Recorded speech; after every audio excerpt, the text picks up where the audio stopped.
Welcome to Sports Hack, the extended edition, the show where we talk about sports, mix in a little bit of music, life, and pop culture.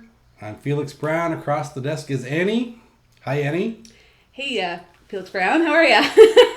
Hey, yeah. Oh my God, what was that? I went like country on you. Hey, yeah. Hey, now. So it was a really busy week in sports. A lot happened. What stood out to you?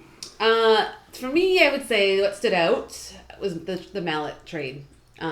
Sort of a trade, I guess. It's kind of a trade. The mallet dumping. So were you surprised that they got a conditional 7th round pick for him? You're expecting more? No, I wasn't actually. I guess I wasn't. No, I was surprised that anyone wanted him, actually, to be honest. So, no, I wasn't surprised at that. I was a little surprised they didn't get rid of him sooner, actually. I thought it was a little late to get rid of him. I was thinking about that too, because I was thinking, what if they had unloaded him a couple of years ago? Right. Maybe they had gotten someone who could actually back Brady up. Like when they had Hoyer, right? They were still grooming him to be the next Tom Brady. Yeah. Never materialized. I wonder when they knew that he wasn't going to be that guy. You're right. Because that's a great word. They were grooming him. And then all of a sudden it obviously imploded. Right. Kind of. Hoyer's a starting quarterback. Yeah. For in the Cleveland. league. For Cleveland. I can start for Cleveland. Well, Johnny Football can't start for Cleveland. But Hoyer, when he came in, he was serviceable. I mean, he could run the team and not make too many mistakes. The weird thing about Mallet, it seemed like Hoyer went, 2 years ago? I think so, yep. Must have been. So I think they were still thinking, this is our guy for the future. Right. Then they draft Garoppolo. Yep. And now he's clearly has some potential. Yeah, in 4 games, he's already better than Mallet. Okay, so what do you always say, actually? This is one thing you say, and I agree with, the eye test. I mean, if you just go by that, like, Garoppolo. Jimmy G is already way better. It's easier to say. Is already better than Mallet. Like, he has poise. He has that quick release. He can throw the ball downfield. Like, he already shows more promise in 4 games, which I think says a lot. So I was just a little surprised, too, that Mallet didn't get cut sooner in the preseason. There's something that weirds me out about him, though. And Really? It's his release. It's super quick. Yeah. It's just, but it comes from, like, down low. It's kind of weird. Like Tim Tebow let down low? Yeah, it's like he's flicking the ball. And Yeah. I've even heard some of the announcers, like Christian Fourier, say, and he flicks the ball, but the guy throws it like 40 yards with this weird flick. I don't know. So why do you worry about that? Like, he's obviously, that's his style. It seems to come out low, and I know he's a tall guy. Yeah. But remember Doug Flutie used to have problems throwing over lines, getting a lot of balls knocked down. Yep. I worry a little bit with that release that he's going to get a lot of balls knocked down. Can you coach that, though?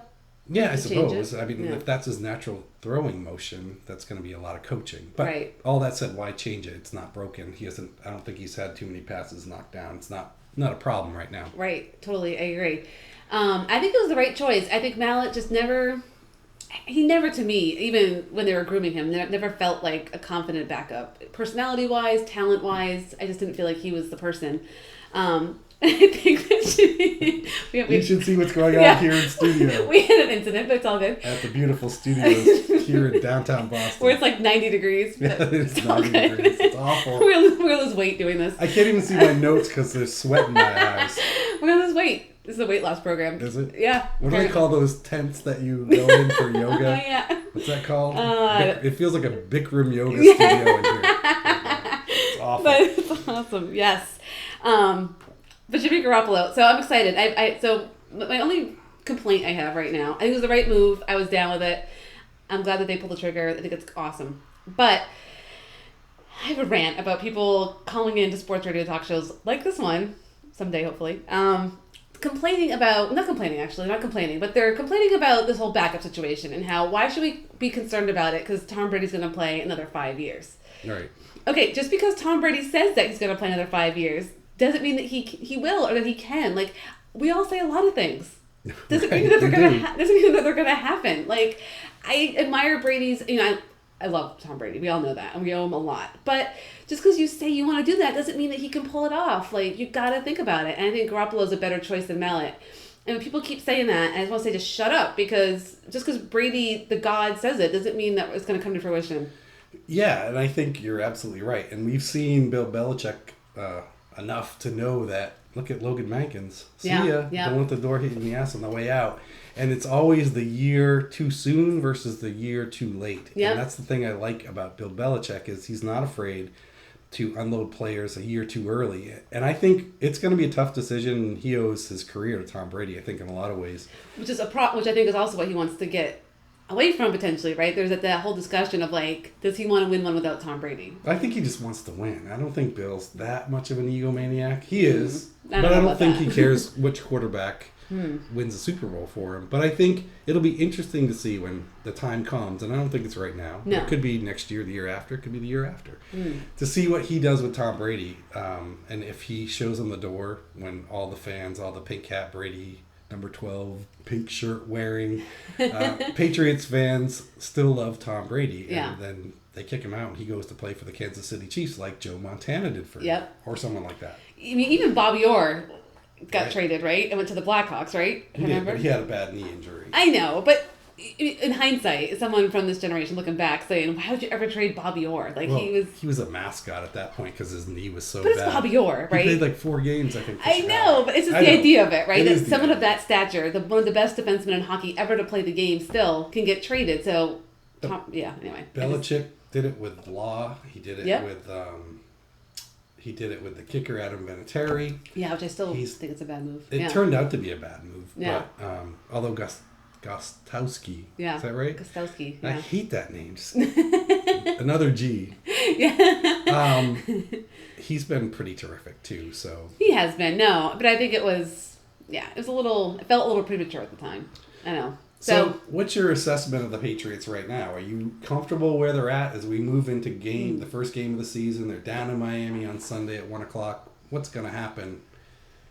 That's a great question. So the third preseason game, I felt really encouraged. I thought the defense played really well. Like, okay, so my rant on the first preseason game where I said, I want to get rid of Matt Patricia, remember that one? Yeah. I was like, they're coaching the same way. Their third down still suck on defense. Like, they looked a lot better on that third preseason game. So I feel confident that way, but the offense is always an issue. They kept Ridley, which I was a little surprised at that, actually, that they kept Ridley. I thought he might have gotten cut. Yeah, So, I don't and they know. didn't cut Vereen or Bolden. I thought actually Bolden was the one who might get cut. Yeah. And James White's still around. You like him. I'm not a fan yet. And they still could go though, right? Because so you have Brandon Browner and Brian Timms who have 4-game suspensions, right? And I like Timms from what I saw of him in preseason. I mean, it's hard to tell, as we know, but he seemed like he had promise. So maybe one of those running backs will go later on, potentially. So I don't know. I feel pretty good about them. They should do well. Brandon LaFell looks better in preseason than I think we had thought initially.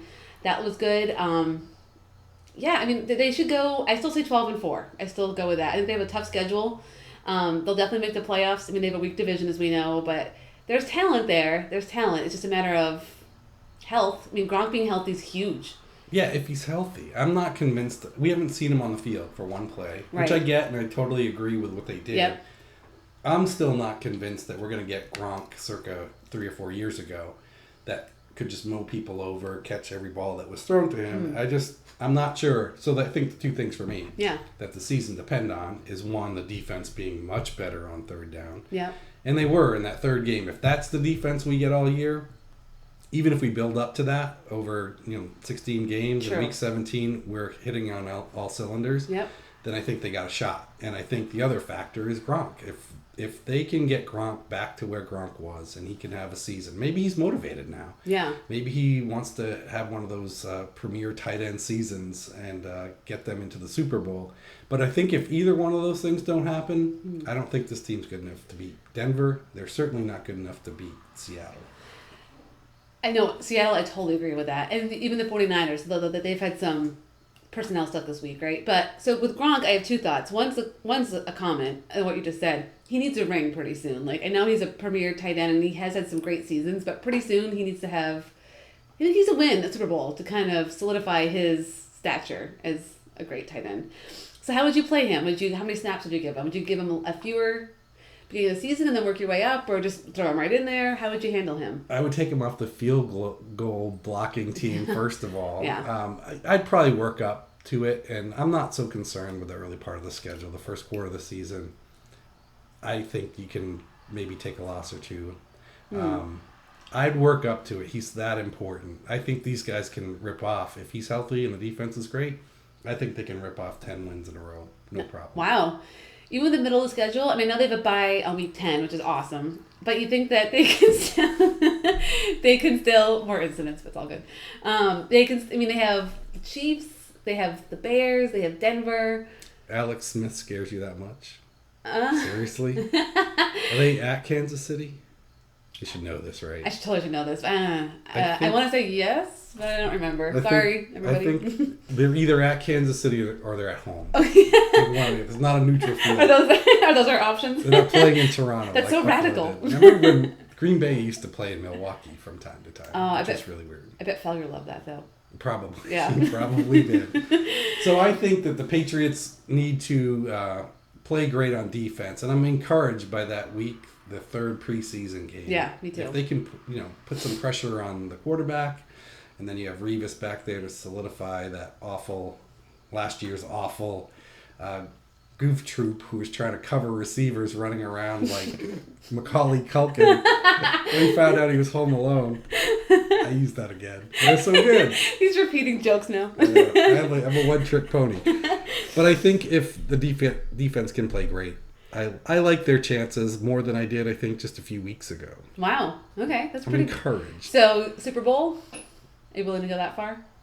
I think they're going to have... If they can get home field advantage and bring Denver to Foxborough for the AFC Championship, then I like their chances. But if they have to go through Denver again, it's such a tough place to win. Okay, well, injuries are a big part of all of this, obviously. So Welker. What about Welker? Like, he already has a concussion. He practiced this week, so he's practicing. He's on the field again, but you have 12 concussions. Like, at some point, I love Welker, and so I don't want this to be the case, but I mean, what if he's not as good as he was last year? He's a cyborg. He's a cyborg. Ask Jesse. Jesse knows his cyborgs. He does. You know what? I think Welker's going to be fine as Welker could be. He'll probably, have lots of problems after his career. Yeah. But I think he's going to be fine for this year. Denver's got a ton of receivers. I'm not as big of a fan of Peyton Manning as I used to be. And I think he probably takes a step back this year. I totally think so, too. But I still think they have enough to get it done. And they've improved on the defensive side of the ball. So I'm a little worried about that. True. They have. Yeah. We have to be able to, the Patriots, not we, have to be able to generate. We don't play. The Patriots. Contrary to popular belief. The Patriots need to generate some offense. And that's what they couldn't do last year because once you take away some of the short throws, yep. Brady didn't have the ability, in my opinion, to get it downfield, and the receivers didn't have the ability to get open. So, right. I don't know. This is a lot of ifs, right? So here's a question for you that you were worried about. Actually, I got on board with it. The offensive line, you were really worried about them beginning of training camp. Are you still worried? I mean, we discussed Mankins earlier, I know, in the previous show. And so that was a big loss potentially, but are you still worried or not so much? Yeah, absolutely. I'm still worried. When you lose your left tackle, who's a perennial Pro Bowler. Yeah. And you try to fill it in with some, I don't know who they're going to put there, Joe Connolly, I don't even know who. I think Josh Klein is. Josh Klein. Well, but although Volmer might move over now, like, there's... He's a big piece of meat. It's kind of fluid, which is kind of sure. weird that it's so fluid, actually, before, it's Monday, 5 days before the start of the season, potentially. Like, they're kind of wondering I don't know. But they've always had the ability to, and I know Skarnecki is not there anymore, but they've always had the ability to ramp the season up. And that's the thing I like about Bill Parcells. I like about Bill Parcells. The good old days. But the good old days. About Bill Belichick is his ability to ramp the team up. So you always want to be the team that enters the playoffs playing well. Yep. The hot team, right? Yep. And he always has an ability to do that with his team. So you just never know. There's so many factors. But I think if we looked at if this team, no injuries, normal injuries, I think they have the ability to win the Super Bowl. Yeah. I thought so all along, and I still feel that way. And that third game really made me feel more confident. Josh McDaniels is kind of an X factor too, I gotta say. I know in preseason we saw some of the, speaking of running backs, we saw Vereen and White kind of being used in some new schemes potentially, some creative formations. I would like to see more of that, but not too cute. It's a fine line with him. So to me, he's always a little bit of an X factor. So what's the final verdict on these guys? As we sit here today, just a few days away from that. Schedule-wise? Or just... What are they going to do? Are they going to win the Super Bowl? Are you a homer? Are you going to tell everyone out there? I'm a wicked homer. You are. I totally am. Wicked homer. I'm a wicked homer. I am. I think that... I still say yeah. Well, I think they'll go. Will they win? I mean, Seattle's tough. You're right. What if Seattle's good? They're really good. So... All right, let me rephrase the question. They'll make it, I think. You have $10,000 and you have to bet it on one team. Who do you bet it on? Oh, that's a great question. Thank you. My head and my heart are having a hard time right now, though. I think I would bet it on Seattle. But I think the Patriots can do it, though, too. I think they can pull it off. Where is the Super Bowl this year? I totally know this. Is it in San Diego? Is it in Arizona this year? Arizona. I don't remember. It feels far away, but it's not. I don't know. I don't remember. But I think Seattle is probably... This is scintillating sports talk. I don't know. I didn't look it up. It's not here. I know that. Not on the East Coast. So, anyway, yeah. What do you think about him? Well, I dropped my 10,000 on Seattle for sure. You would. Okay. But that's such, it's tough to repeat. The last team to repeat was the New England Patriots. So, I'm not a huge Russell Wilson fan either. Right. So I'd reluctantly bet my 10,000 on Seattle to repeat, but I don't know. Could be anybody. How's that for some analysis? I know I think we're on the same boat. And a quick side note: somebody today was making fun of Pete Carroll because it's so easy to do that, and especially here in New England. So the Pete Carroll. So I loved them, but they're ripe for mocking. And then so they were making fun of him. Then someone said, "Wait, they won the Super Bowl last year. Like Pete Carroll could repeat. Like he's actually a decent coach, and they have a great defense. So if any team could do it, I have faith that they might be able to pull it off." Yeah, we'll see. Yeah. So something that caught my eye this week was the Red Sox and all the goings on with the Red Sox. They bring in a 27-year-old Cuban defector, Rusney Castillo. Yep. He's 5'9". He's got tremendous speed. He's going to be their next. He'll be in center field next year. He'll be their starting center fielder. People have compared him to Yasiel Puig. Mm-hmm. I don't see it. Puig's a pretty big guy, and Castillo's a little smaller. Okay. What's your make of what's going on with the Red Sox right now? Clay Buchholz has been throwing lights out. Mystifying. Okay, even just this weekend, they played Tampa Bay this weekend. And they sucked one night, like beyond suck. They had like one hit. I mean, they looked like dead. And then the next night, Buchholz, what do you have, like 3 hits? He had a shutout. Yeah, gave up 3 hits. Yeah. And so they're mystifying. I think the Castillo thing is interesting. It's a lot of money, so the people who really want a Lester here are going to say, what's up with that? They gave him $72 million. That's ridiculous. He hasn't played in a year and a half. I'm a little worried about that, I got to say. But... You're right. His talent seems like it's good. I know he had a base hit in his first at bat down in Florida. Have you seen him? Have you actually seen a picture of him? I have, yeah. He looks like me in that Under Armour shirt. He's like ripped. Wait, what? Wait, what? Exactly.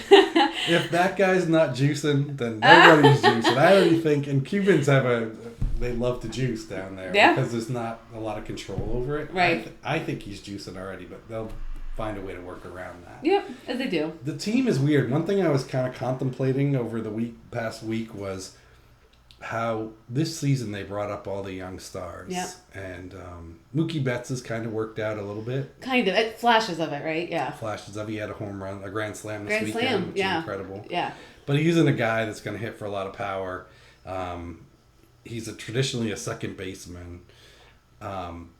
They brought up Bogarts to start the year as shortstop, then moved him over to third. They brought up the catcher. Vasquez, yeah. Vasquez. And then they brought up JBJ, right? The savior, the guy at the beginning of the season that had to play. So is he out of here? Sorry, I know Fisher thought. Sorry, but I mean, Castillo. I mean, what's his deal? Yeah. Well, a couple of thoughts. Let me finish that thought. Sorry, yeah. So they brought up all these young players that had high ceilings, supposedly. Yep. And now, what do you do with them? Because they've proven they can't play at the major league level right now. Yeah. And I know they're still all pretty young. But I worry that they kind of, I'm trying to find a polite way to say this, kind of spent themselves. Because now you have these guys that earlier last year were blue chip prospects. Yep. And now they're like, What do you do with them? mediocre prospects. Right. And you send them back down, and some are struggling up here in the majors. And now if we're going to try and go out and get a guy, like Chris Sale or get a Giancarlo Stanton, someone like that, do we still have the chips that we need? And what about Henry Owens, which is the lefty down in Pawtucket who supposedly pitches lights out, but I don't even want to bring him up because I'm afraid he's going to suck. They're going to ruin him. And then just ruin him. So what's up with that, though? Okay, I think I said this to you earlier in the season. Like, is it coaching? Like, why have all the prospects come up and sucked to a certain extent? Like, is there a reason behind it that's causing it? I don't, to me, it's perplexing. I totally agree. Like, that they can't all be that bad, is my thought, after so much hype. And I saw today an article today by one of the beat writers for the Red Sox about how next year they should all be sent back down. And I was like, really? But that seems weird. That seems overreactionary too, though. Now you're sending them all back down. Yeah, they're a fucking mess. And they really are. I used to love Cherington. I did like the fact that he traded Lester when it would have been easier and more popular to just let him hang. Yeah. And get the draft pick, and then what he did with the trade with the Dodgers was terrific too. Yeah. But he does some really dumb shit. I mean, the Stephen Drew signing, awful, absolutely ridiculous. I liked it. You liked it at the time. I did at the time. You were so John Kerry on that. I'm sure I feel about that. Before I was against it. Not sure. Well. Hey John, why the long face? I've never heard that one. That's a new joke. It's a new joke in this studio. But there doesn't seem to be a plan. What is the plan? And I've said that to you for like weeks now. I've tried to be patient, and I've said to you in the past, it's a process. Just wait, it's a process. But now I'm starting to see things break down. Guys that we thought had value maybe aren't as valuable.